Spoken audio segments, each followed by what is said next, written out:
আজকে যে চালানটি উদ্ধার করা হয়েছে এটি চা পাতার আড়ালে নিয়ে আসা হয়েছিল। গেল বছরের সেপ্টেম্বরে 20,000 পিস ইয়াবার একটি চালান মশার কয়েলের আড়ালে নিয়ে আসা হয়েছিল ঠাকুরগাঁয়ে। তো সেখানেও আমরা 2 জন আসামিকে শনাক্ত করে তাদেরকে আইনের আওতায় নিয়ে এসেছি।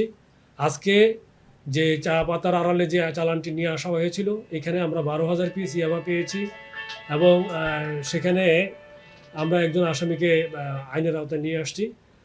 আমাদের কুড়িগ্রামের টিমও বড় বড় মামলা করছে।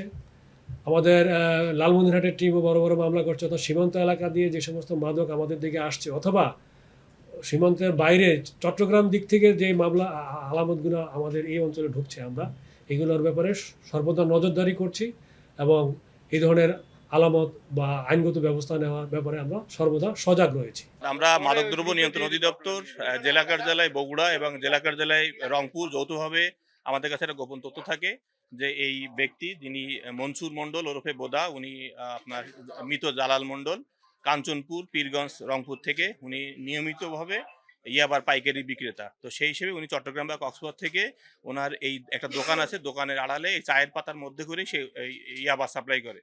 তো আমরা ইতোমধ্যে এই তথ্য সংগ্রহ করে আজকে আমরা এই সিভিলে বিভিন্ন ছদ্মবেশে এলাকা অবস্থান করি এবং উনি যখন সকালে কুরিয়ারটা আসার পরে রিসিভ করতে আসে তখন ওনাকে হাতে নাতে গ্রেপ্তার করি এবং আপনাদের উপস্থিতিতে আমরা যে আলামত উদ্ধার করলাম এটা প্রাথমিকভাবে আমাদের কাছে ইয়াবা, এটি আপনারা দেখছেন যে এটি ইয়াবা, এই যে ইয়াবা চায়ের ব্যাগের মধ্যে থেকে উদ্ধার করেছি এবং আমরা এখানে 12,000 ইয়াবা পেয়েছি এবং উনি ব্যক্তি পাশাপাশি এই ইয়াবা কোথা থেকে আসে এবং উনি কাদের কাছে সেল করে আমাদের কাছে যে তথ্য আছে সেই অনুযায়ী আমরা আইনানুগ ব্যবস্থা গ্রহণ করবো। শুধু এসে পরিবহন না, যে কোনো কুরিয়ার সার্ভিসে যদি এসে থাকে আমরা তৎপর আছি। এই যে আপনারা আজকে দেখলেন এটা না, এর আগেও আমরা কুরিয়ার থেকে উদ্ধার করেছি এবং এটা অব্যাহত আছে।